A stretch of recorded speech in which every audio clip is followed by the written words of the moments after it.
Spoilers ahead. Watch out, and take care. The movie begins with martial arts legend Yip Man. Diagnosed with head and neck cancer, he faces a difficult choice: undergo chemotherapy as suggested by doctors, or stay silent in his pain. Meanwhile, a dark-skinned man visits a Wing Chun academy, thrilled to see a picture of Yip Man, his martial arts idol. However, he is swiftly kicked out due to a language barrier, feeling unwelcome and frustrated. In a fit of frustration, he ends up in a scuffle with Wing Chun students, until Yip Man suddenly appears. Instead of anger, the visitor feels excitement and admiration, hugging Yip Man. He introduces himself as Billy, a student of Bruce Lee from the US, and presents Yip Man with an invitation to a karate fight, along with a kung fu guidebook written by Bruce Lee himself. Grateful for the gesture, but with little time to spare, Yip Man politely declines the invitation, leaving Billy to hand it to one of the students, before quietly departing. At school, Yip Man's son, Yip Ching, gets into a fight with his friend Monsoon, resulting in the headmaster summoning Yip Man to the school. The headmaster informs that Yip Ching must be expelled. Feeling defeated by the situation, the headmaster suggests that he send his son abroad for studies. Yip Man, silent and weighed down by the circumstances, reluctantly agrees and decides to send Yip Ching overseas. One evening, before Yip Man's departure, he invites Fat Po to his home, and entrusts him with looking after Yip Ching while he is away. However, Yip Ching unexpectedly bursts in and vehemently opposes his father's decision. He is furious, expressing his desire to learn kung fu like his father, instead of going abroad or even attending school. Frustrated with always being blamed, especially after his mother's death, Yip Ching's outburst angers Yip Man, leading to a heated argument. Fat Po intervenes, calming Yip Man down and easing the tension. The next day, Yip Man finally sets off for the US. Upon arrival, he is greeted by Liang Zhen, who takes him to the Chinese Benevolent Association, an organization assisting Chinese immigrants in the US. There, he is welcomed by fellow kung fu masters. However, before he can address his purpose for coming, the chairman, Master Wan, raises concerns about Bruce Lee, his student. Master Wan criticizes Bruce Lee for teaching kung fu to foreigners, writing kung fu guidebooks in English, and even participating in a karate event. He fears this could lead to foreigners attacking the Chinese with kung fu in the future. Tensions rise, culminating in a confrontation that shatters a glass tea table. Yip Man excuses himself from the heated discussion, unable to secure the transfer papers for Yip Ching during the visit. Back in his accommodations, he tries to call Yip Ching in Hong Kong, but Fat Po answers the phone, as Yip Ching is still upset with his father. Meanwhile, Master Wen focuses on training his daughter, Yona, in kung fu, even though she is more interested in cheerleading than martial arts. The next morning, Liang Zhen and his friend return, hoping to offer assistance with the transfer papers for Yip Ching, but Yip Man declines their help. Disappointed, they leave, leaving Yip Man to ponder his next steps. As night falls, Yip Man makes a decision: he will attend Bruce Lee's event, despite his earlier hesitation. Excitement fills the air as Bruce Lee spots his master's presence in the stands. During the event, he astounds the crowd with his legendary 1-inch punch, showcasing his incredible skill. After the event, he agrees to assist Yip Man with Yip Ching's transfer papers. He also introduces one of his students, Hartman Wu, a dedicated member of the US Marines. Unexpectedly, the evening takes a turn when a group of karate practitioners challenge Bruce Lee outside a restaurant.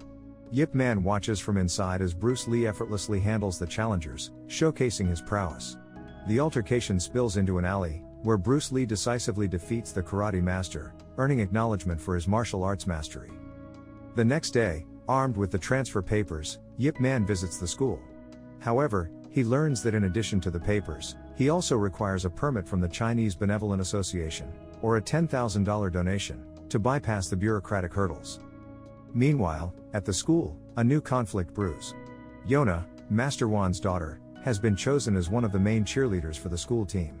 However, jealousy arises when a girl named Becky challenges the teacher's decision, claiming Yona is unworthy of the position. Despite the objections, the teacher stands firm in her decision. As Yip Man steps outside the school, he is startled by a commotion. A crowd has gathered, and to his surprise, he finds Yona being bullied by Becky and her boyfriend's gang. They have cornered Yona against a fence, where Becky cruelly cuts off her hair, aiming to prevent her from remaining on the main cheerleading team. In a moment of desperation, Yona manages to break free and retaliates, pushing Becky against the fence, and scratching her own face in the scuffle. As the situation intensifies, Yona finds herself at risk of being trapped by the closing fence door. Acting swiftly, Yip Man intervenes, pushing Yona out of harm's way, but inadvertently trapping his own arm in the process. Unwilling to stand idly by, Yip Man employs his kung fu moves against the gang of bullies. Startled and overwhelmed, the thugs quickly retreat, fleeing from the scene. After the chaos settles, Yip Man accompanies Yona home on the bus. During the journey, they engage in a heartfelt conversation about his current challenges and struggles. Moved by Yona's empathy and willingness to help, he finds solace in her understanding. Back at the school, Becky confides in her mother about the events that transpired, detailing the confrontation with Yona and Yip Man's intervention. Concerned for her daughter's well-being, her mother contacts her husband, who happens to be a member of the U.S. Immigration Authority, INS. Soon enough, he arrives home, prepared to address the unfolding situation. His arrival marks a turning point, introducing complexity to the challenges Yip Man faces in obtaining the necessary permits, and navigating the turbulent environment of the school. Upon reaching home, Yona earnestly pleads with her father to grant Yip Man the permit he needs. Shocked by the state of his daughter's face and the ordeal she faced, Yona's father is visibly moved. However, instead of reacting with sorrow, he unexpectedly slaps his daughter. She is left heartbroken, tears streaming down her face, as Yip Man stands steadfastly by her side, showing his support. Master Win interjects, claiming Yip Man wouldn't comprehend the complexities of their lives, since he doesn't reside there. Angrily, Yip Man begins to leave, but before he can depart, Master Wen stops him, issuing a challenge to a duel. Filled with frustration and a sense of injustice, Master Wen accuses him of using his daughter to manipulate the situation. The tension reaches its peak as the two kung fu masters engage in a fierce battle, right before Yona's eyes. Their fight rages on, showcasing the incredible skill and power of both martial artists. However, just as the intensity of their clash reaches its zenith, the ground begins to tremble. An earthquake shakes the surroundings, forcing a halt to the duel. Amidst the chaos of the earthquake, Master Wan declares that they will settle their confrontation at the upcoming Mid-Autumn Festival in Chinatown. However, Yip Man, remaining resolute and principled, refuses the challenge. He asserts that he only accompanied Yona home to ensure her safety, and nothing more. With that, he turns away, leaving behind a shaken Yona and a conflicted Master Wan. The interruption of the duel by the earthquake serves as a poignant reminder of the unpredictability of life, leaving the fate of their conflict uncertain, as Yip Man walks away, resolute in his principles. As tensions escalate, Becky weaves a deceitful narrative, falsely accusing Yona of attacking her. Her father, Andrew Walters, succumbs to the pressure from his wife. She urges him to hold the Chinese Benevolent Association accountable, and take action against all illegal immigrants associated with them. Meanwhile, Hartman Wu, a dedicated staff sergeant in the U.S. Marines and student of Bruce Lee, takes it upon himself to advocate for the incorporation of Chinese martial arts into their military training. Despite facing resistance from Gunnery Sergeant Barton Geddes, an openly racist man, Hartman persists. Geddes seemingly proves the effectiveness of the Marines' current karate program, arranging a match between Hartman and their karate sensei, Colin Frater.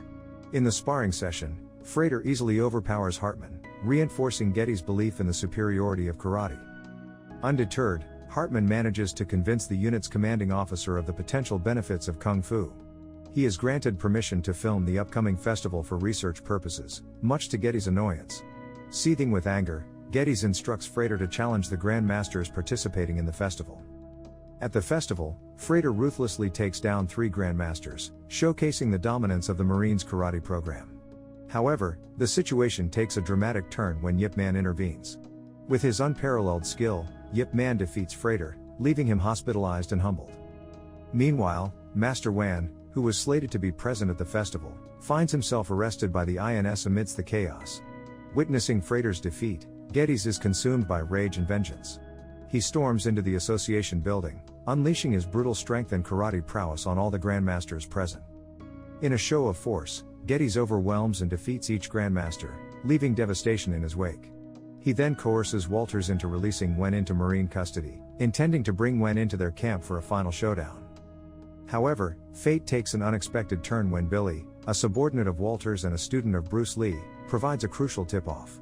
As the INS conducts its raid on the association, the members are evacuated in time, thanks to Billy's warning. In the midst of this chaos, Bruce Lee steps up, offering refuge to the displaced members of the association. His act of solidarity and protection earns him immense respect from the community, solidifying his role as a trusted ally in their time of need. At the military camp, Master Wan and Gunnery Sergeant Geddes engage in a fierce and brutal battle.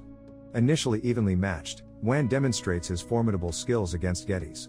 However, as the fight progresses, Wan begins to falter, ultimately being overwhelmed and sustaining serious injuries. Rushed to the hospital, his condition weighs heavily on Yip Man's heart. In an emotional moment, Yip calls Fat Po to confide in him about his cancer, revealing the hidden struggle he has been facing. Fat Po, in a rare show of anger, insists that Yip Man speak with his son, despite Yip's previous refusals. Reluctantly, Ching and his father have a heartfelt conversation. Yip Man apologizes sincerely for his earlier actions, particularly for striking his son, and makes a promise to teach Ching the ways of Kung Fu upon his return to Hong Kong. Meanwhile, Hartman takes Yip Man to the Marines, where a determined Yip prepares to face Geddes in a climactic showdown. The two warriors engage in a grueling and intense fight, with Yip drawing upon all his skill and determination. In a triumphant moment, Yip Man emerges victorious, his dedication to his craft and the memory of his masterful martial arts shining through. As Wan recuperates, he prepares a referral letter for Yip Man, hoping to facilitate his transition to America. To everyone's surprise, he declines the offer, having made a decision against relocating. Returning home, he comes to accept his son's passion for martial arts. Despite his weariness, he is determined to pass on his knowledge and legacy. He instructs Ching to film him, as he demonstrates the precise movements of Wing Chun on a wooden dummy, a poignant moment of passing on his martial arts heritage. Later, Bruce Lee pays his respects at Yip Man's funeral, honoring the legacy of his master. It is revealed Yip Man eventually succumbed to his cancer in 1972, at the age of 79. The Marines officially incorporated Chinese Kung Fu into their training, inviting Chinese martial artists to train them, a fitting tribute to Yip Man's enduring influence on martial arts. The end. Thank you for watching. Subscribe if you'd like to see more videos like this. Turn on the notifications, and leave a like to help the channel out.